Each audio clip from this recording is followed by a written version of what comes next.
नमस्कार बच्चों, कैसे हैं आप। आशा है आप स्वस्थ होंगे। आज हम सभी को क्लास 11 हिंदी काव्य खंड का पाठ 3 जिसका शीर्षक लिया गया है पथिक, जो राम नरेश त्रिपाठी जी ने लिखा हुआ है। इस पाठ को हमें समझना है, सुनना है, इसकी व्याख्या को ध्यान से समझना है। जो पथिक कविता राम नरेश त्रिपाठी जी ने लिखी हुई है, ये इसमें प्रकृति सौंदर्य से संबंधित ये कविता है। प्रकृति सौंदर्य का वर्णन राम नरेश त्रिपाठी जी ने अपनी इस कविता में किया हुआ है। कवि नीले समुद्र, कवि जो है वो नीले समुद्र और आकाश के बीच, नीले समुद्र और आकाश के बीच चमकते हुए सूरज और रंग बिरंगे बादलों को देख करके वो मुग्ध होता है, मुग्ध हो जाता है। उसका मन करता है कि बादलों की सवारी वो करे, जो उड़ते हुए बादल है इन पर बैठ करके विचरण करे, इनकी सवारी करे, समुद्र की लहरों पर बैठ करके झूमे, यहां से वहां जाए, घूमे और झूम जाए। सूर्योदय के समय समुद्र में पड़ रहा जो सूरज का प्रतिबिंब है, उसको देख करके उसको प्रतीत होता है कि मानो सामने लक्ष्मी की सवारी आ रही हो, लक्ष्मी माता की सवारी यहाँ पर चली आ रही हो। कवि को समुद्र का गरजना और उसकी लहरों का उछलना, समुद्र का गरजना, उसकी लहरें जो उछाल मारती हैं, अत्यंत मनोरम प्रतीत होती है। रात्रि को अंधेरा छा जाने पर, रात के समय जब अंधेरा छा जाता है तो आकाश गंगा में तारे छिटक जाते हैं। तब सूरज मानो किनारे पर खड़ा हुआ मधुर गीत गा रहा है, मधुर आवाज में वो गुनगुनाता है। इस प्रेम लीला को देख करके चंद्रमा हंसता है, हंस पड़ता है चंद्रमा। पेड़ फूल पत्तों से सज जाते हैं, पक्षी चहक उठते हैं, फूल महक उठते हैं, बादल भी खुशी के मारे बरस पड़ते हैं। स्वयं कवि की आंखों में भी खुशी के कारण आंसू उमड़ आते हैं। इस प्रकार कवि को समूचे जगत में विश्व मोहिनी मधुर कहानी चलती हुई प्रतीत होती है। प्रकृति की एक प्रेम कहानी चल रही है, अनवरत चलती जा रही है। वह चाहता है कि इस मधुर प्रेम कथा का गान करता रहे, हमेशा इस मधुर कहानी को, प्रकृति सौंदर्य रूपी कहानी को हम सदैव गाते रहें। इस दृश्य अत्यंत पवित्र, जो ये दृश्य प्रकृति का नजारा कवि को दिखाई देता है, ये बहुत ही पवित्र, आनंदमय और शांतदायक है। तो पूरी तरीका से प्रकृति का नजारा जो कवि के सामने दिखाई दिया, ठीक है ना, दृश्य हुआ, उसका वर्णन यहाँ पर करता है। कवि की मन की क्या इच्छा होती है प्रकृति नजारे को देख करके, इन पंक्तियों में व्यक्त करते हैं राम नरेश त्रिपाठी जी, जिसको आपको ध्यान से सुनना है और समझना है। चलिए, पहली पंक्तियां, शुरुआत की 4 पंक्तियां पहले सुन लीजिए। लिखते हैं राम नरेश त्रिपाठी जी, ये अभी हमने इसका सार बता दिया, सारांश। अब सुनिए पंक्तियां। प्रतिक्षण नूतन वेश बनाकर रंग बिरंग निराला। प्रतिक्षण माने होता है प्रत्येक क्षण, प्रत्येक पल। नूतन नया, वेश वेशभूषा, बनाकर बना करके, रंग बिरंग निराला, रंग बिरंगा, कई प्रकार के रंग बिरंगा, निराला, कई प्रकार से रंग बिरंगा और निराला वेश बना करके कवि देखते हुए उसको क्या कहते हैं कि प्रतिक्षण नूतन वेश बनाकर रंग बिरंग निराला।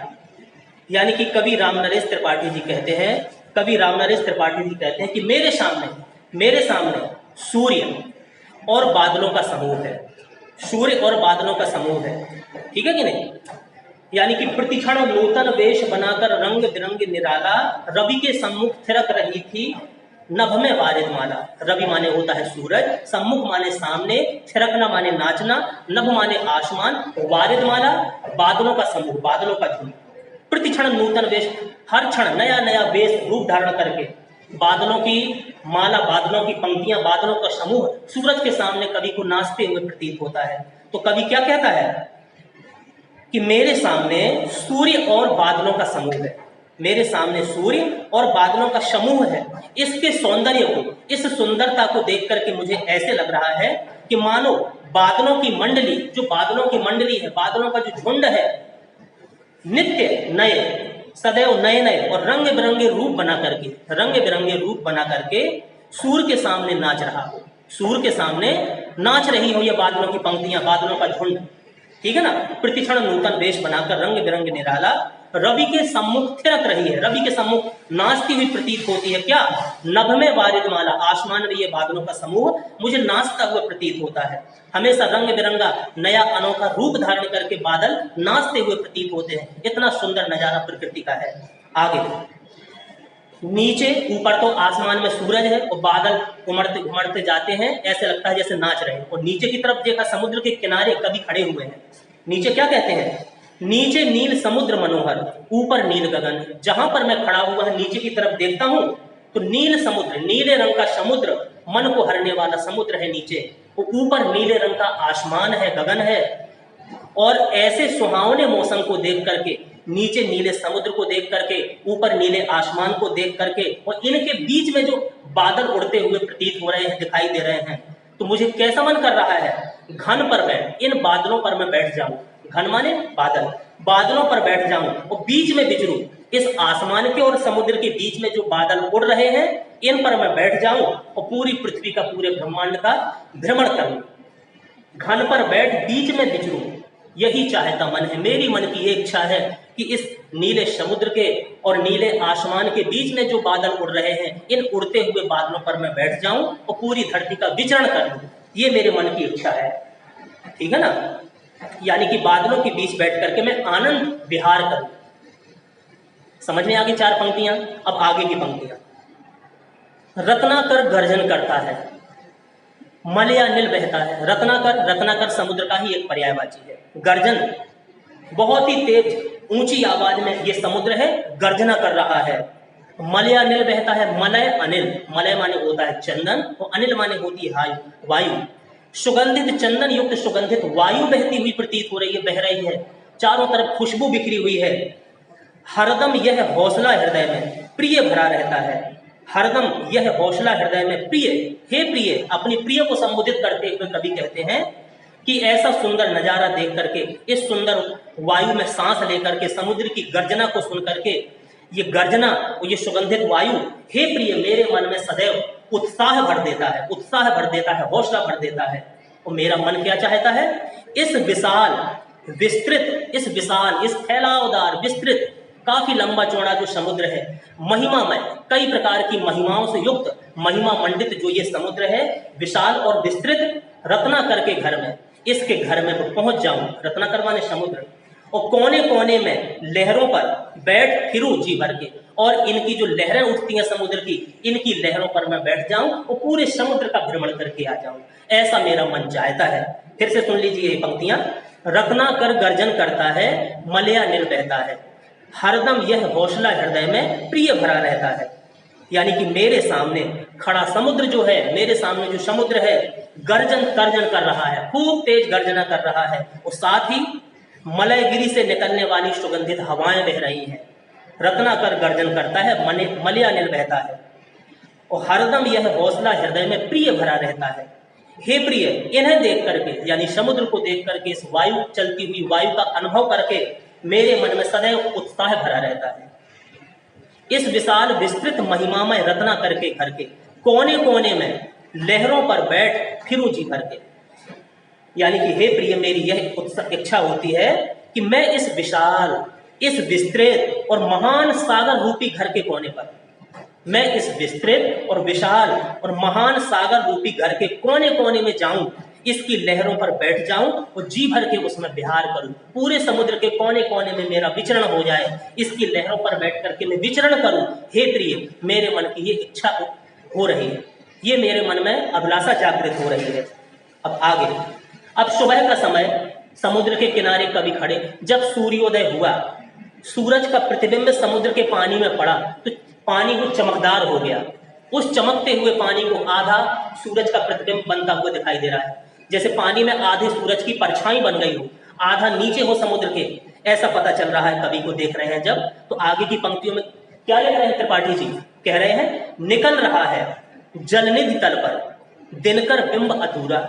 निकल रहा है, निकल रहा है जलनिधि, जलनिधि माने जल का जो भंडार है, यानी कि समुद्र, तल पर, उसकी तल पर, उसकी सतह पर, उसके सरफेस पर दिनकर बिंब, दिनकर माने सूरज, बिंब माने उसकी परछाई, अधूरा माने आधी।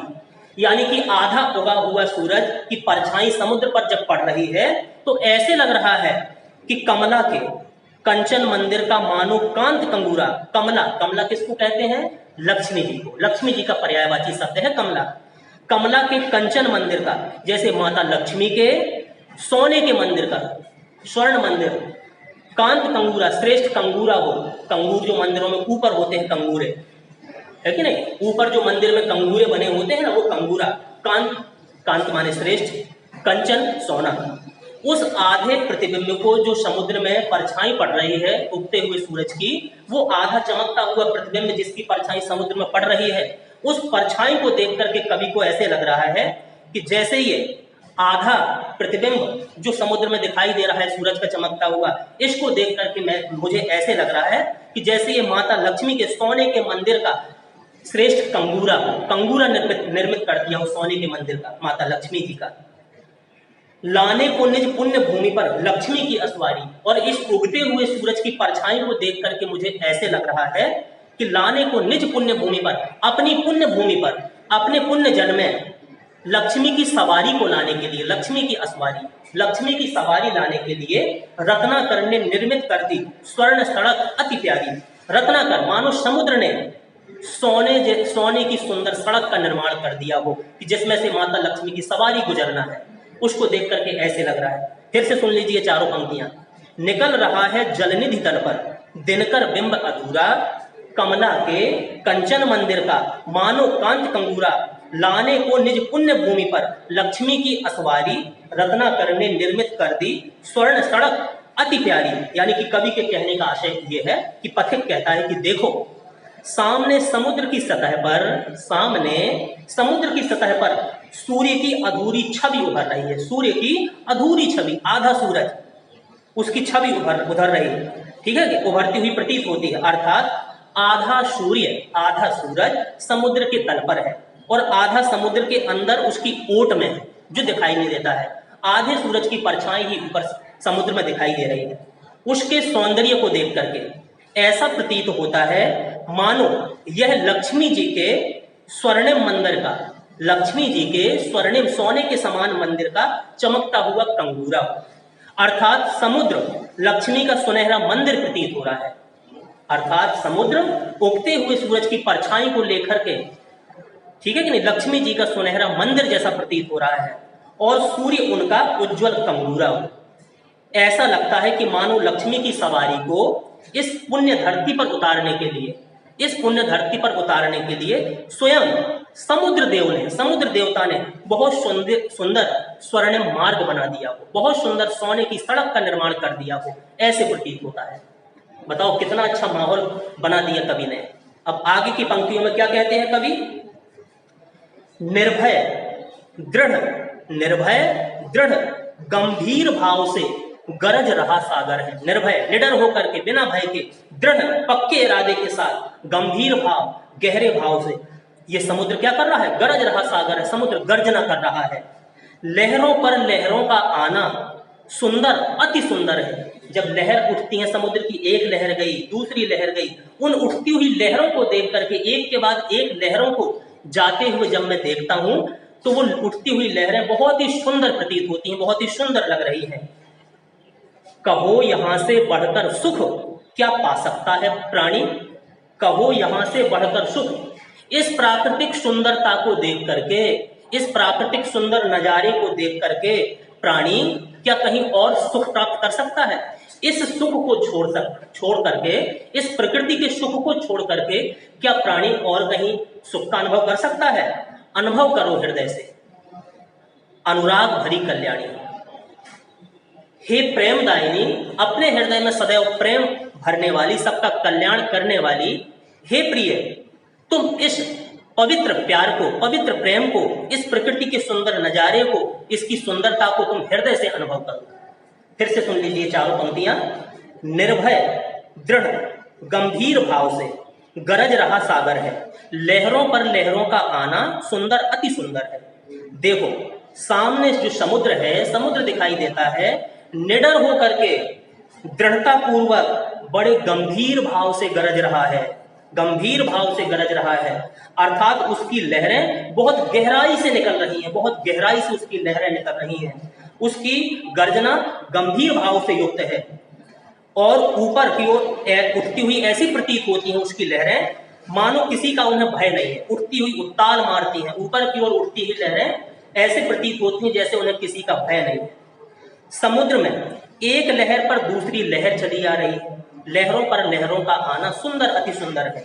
समुद्र में एक लहर पर दूसरी लहर चली आ रही है, यह दृश्य बहुत सुंदर प्रतीत हो रहा है। बहुत सुंदर, उन लहरों को देख करके ये दृश्य जो दिखाई दे रहा है, एक लहर गई फिर दूसरी लहर आई, ये दृश्य बहुत सुंदर प्रतीत होता है।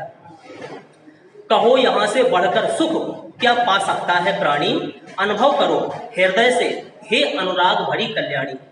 पथिक जो है अपनी प्रिया को संबोधित करते हुए कहता है कि हे प्रेममयी, हे मंगलमयी प्रिया, हे कल्याणदायिनी प्रिया, हे मंगलमयी प्रिया, तुम इस सौंदर्य को, इस प्रकृति के सौंदर्य को अपने हृदय से अनुभव करो, अपने हृदय से अनुभव करो। तो बताओ इस संसार में इस सौंदर्य से बढ़कर भी कोई सुख है? इस सौंदर्य से बढ़कर के भी क्या कोई सुख है?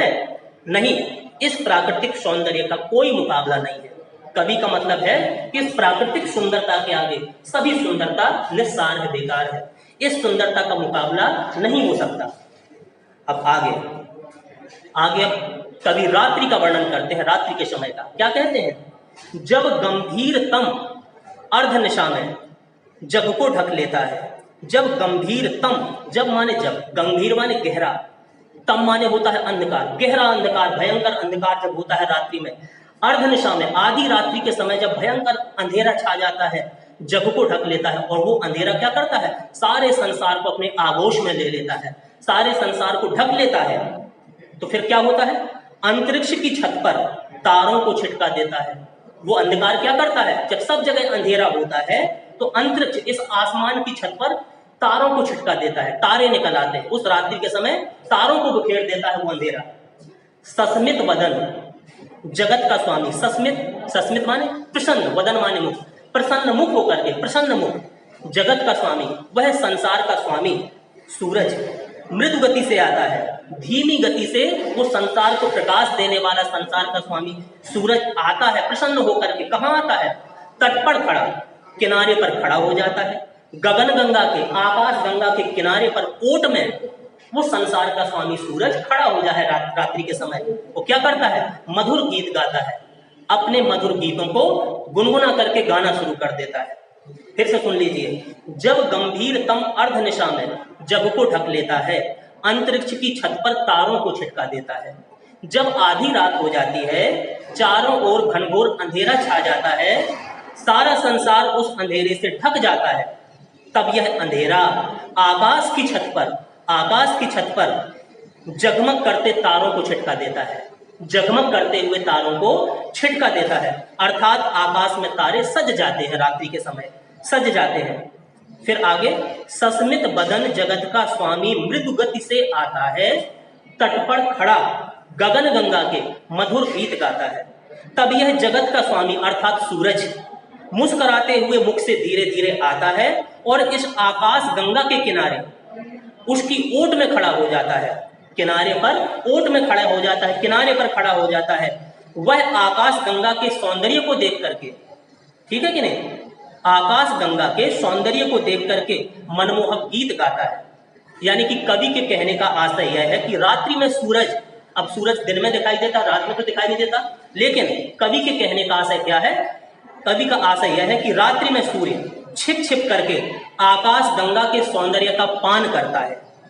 ठीक, अब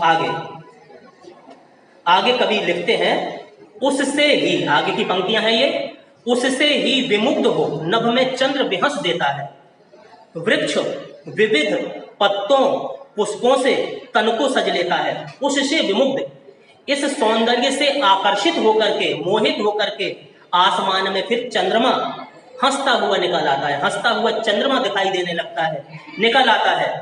वृक्ष विविध पत्तों से, वृक्ष और पेड़ पौधे क्या करते हैं? विविध पत्तों से, अनेक प्रकार के पत्तों और पुष्पों से तन को सज लेता है, अपने शरीर को सजा लेते हैं। और पेड़ अनेक प्रकार के पत्ते और पुष्पों से अपने शरीर को सजा लेते हैं।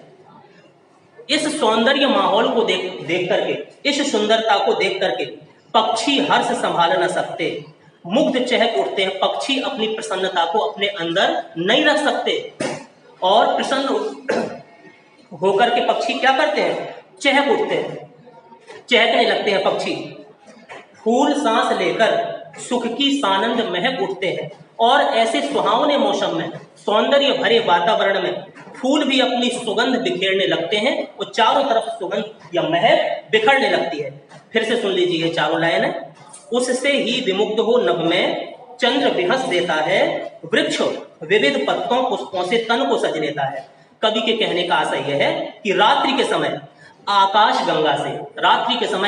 गंगा से जगमग सौंदर्य को देखकर आकाश में चंद्रमा प्रसन्न हो उठता है। चंद्रमा क्या होता है? प्रसन्न होता है। तब वह हंस करके खिल उठता है। आशय कहने का यह है कवि का कि चंद्रमा का खिलना भी मानो प्रकृति की प्रेम लीला से मुग्ध होना है। यहां तक कि इस प्रेम लीला को विविध प्रकार के, कवि ने आगे बताया है जो, कि पक्षी हर्ष संभाल न सकते मुग्ध चहक उठते हैं, फूल सांस लेकर सुख की सानंद महक उठते हैं। यानी कि इस प्रेम लीला को देख करके, इस प्रकृति की इस सुंदरता को देख करके, इस प्रेम लीला को देख करके अनेक प्रकार के वृक्ष तरह तरह के पत्तों से और फूलों से अपने तन को सजा करके खड़े हो जाते हैं। पक्षीगण भी, जो पक्षियों का समूह है, पक्षी है संसार के, वो भी अपनी खुशी को संभाल नहीं पाते हैं और वे मुग्ध होकर के चहक उठते हैं, चहकने लगते हैं। फूल भी सुख की सांस लेते हैं और आनंद पूर्वक महक उठते हैं। अब आगे की पंक्तियां। ऐसे सुंदर मौसम में, ऐसे सुहावने मौसम में प्रकृति और क्या करती है? वन माने क्या होता है? जंगल। उपवन बगीचा, गिरी पहाड़, सानु सतह जो सरफेस होती है जमीन की, कुंज माने होती है वनस्पतियों का झुरमुट, जहां इकट्ठी कई वनस्पतियां लगी हों, वो कुंज कहलाती है। तो वन, उपवन, गिरि, सानु, यानी वनों में, बगीचों में, उपवन में, गिरि यानी पहाड़ों पर, सानु यानी सतह पर, जमीन पर, कुंज वनस्पतियों के झुरमुट में मेघ बरस पड़ते हैं। अनायास बादल बरसना शुरू कर देते हैं, बादल बरसने लगते हैं। मेरा आत्म प्रलय होता है, नयन नीर झड़ते हैं। मेरा आत्म प्रलय माने होता है मन का फूट पड़ना, मन फूट पड़ता है, यानी भाव विभोर हो जाता हूं और आंसू बहने लगते हैं।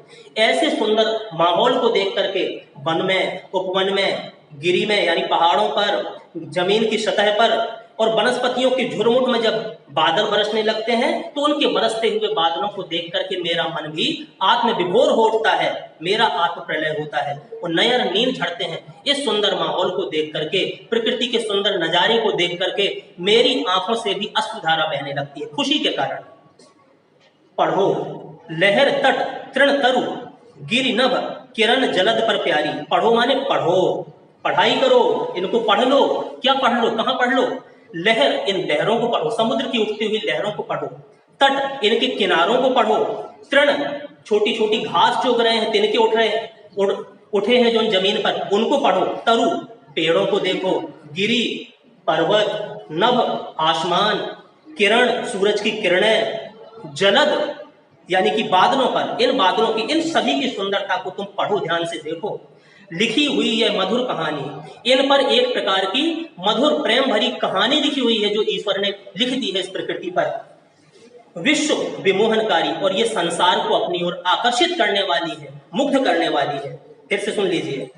वन उपवन गिरिसान कुंज में मेघ बरस पड़ते हैं, मेरा आत्म प्रलय होता है, नयन नीर झड़ते हैं। कवि कहता है कि प्रकृति में चल रही प्रेम लीला को देख करके मेघों से रहा नहीं जाता, बादल रह नहीं सकते। वे प्रसन्नता प्रकट करने के लिए वनों पर, उपवन पर, पहाड़ों पर, कुंजों पर और समुद्र तल पर बरसने लगते हैं, जमीन पर बरसने लगते हैं। ठीक है, मेरा आत्म प्रलय होता है, नयन नीर झड़ते हैं। स्वयं पथिक भी भाव विभल हो जाता है, आत्म प्रलय भाव विभोर हो जाता है और उसके नेत्रों से भी अश्रु निकलने लगते हैं, अश्रुधारा बहने लगती है। पढ़ो लहर तट तृण तरु गिरि नभ किरण जलद पर प्यारी, लिखी हुई यह मधुर कहानी विश्व विमोहनकारी। पथिक कहता है कि हे प्रिय, अपनी प्रिय को संबोधित करते हुए कहता है कवि कि हे प्रिय, प्रकृति में चारों ओर एक मधुर प्रेम कहानी चल रही है, एक उसकी मधुर प्रेम कहानी चल रही है। इसे समुद्र की लहरों में, समुद्र के तट पर, हरे भरे तिनकों में, पहाड़ों पर सजकर खड़े वृक्षों में, वर्षा से भीगते पहाड़ों में और रातों से ढके आसमान में, सूर्य की उज्जवल किरणों में, बरसते हुए बादलों में तुम पढ़ो, देखो और अनुभव करो। यह प्रेम कहानी सारे संसार को मोहित किए हुए है, अपनी ओर आकर्षित किए हुए है। अब इस पाठ की लास्ट पंक्तियां और सुन लीजिए, आखिरी पंक्तियां हैं ये 4 पंक्तियां। क्या लिखते हैं रामनरेश त्रिपाठी जी? कैसी मधुर मनोहर उज्ज्वल है यह प्रेम कहानी, जी में है अक्षर बन इसके बनू विश्व की वाणी। कैसी मधुर मनोहर उज्ज्वल है यह प्रेम कहानी, यानी कि कवि कहते हैं कि मुझे सूरज और समुद्र की जो ये प्रेम कहानी है ना, प्रकृति की प्रेम कहानी, ये प्रेम कहानी बहुत मधुर लग रही है और बहुत ही उज्जवल प्रतीत हो रही है प्रकृति की प्रेम कहानी। कैसी मधुर मनोहर उज्जवल है यह प्रेम कहानी, ये प्रकृति की प्रेम कहानी बहुत ही मनोहर मुझे और उज्जवल प्रतीत हो रही है। जी में है अक्षर बन, जी में मेरे मन में ऐसी इच्छा हो रही है कि अक्षर बन, मैं इस प्रेम कहानी का अक्षर बन जाऊं, इसको लिख डालूं इस प्रेम कहानी को और बनूं विश्व की वाणी। सारा संसार मेरी उस लिखी हुई प्रेम कहानी को फिर पढ़ ले, यानी कि इसे देख करके मेरा मन करता है कि मैं इसे शब्दों में व्यक्त कर दूं। जो मुझे ये प्रकृति की प्रेम कहानी नजर आ रही है ना, इसको मैं अपने शब्दों में व्यक्त कर दूं। मेरी उस प्रेम पूर्ण वाणी को पूरा संसार सुन ले।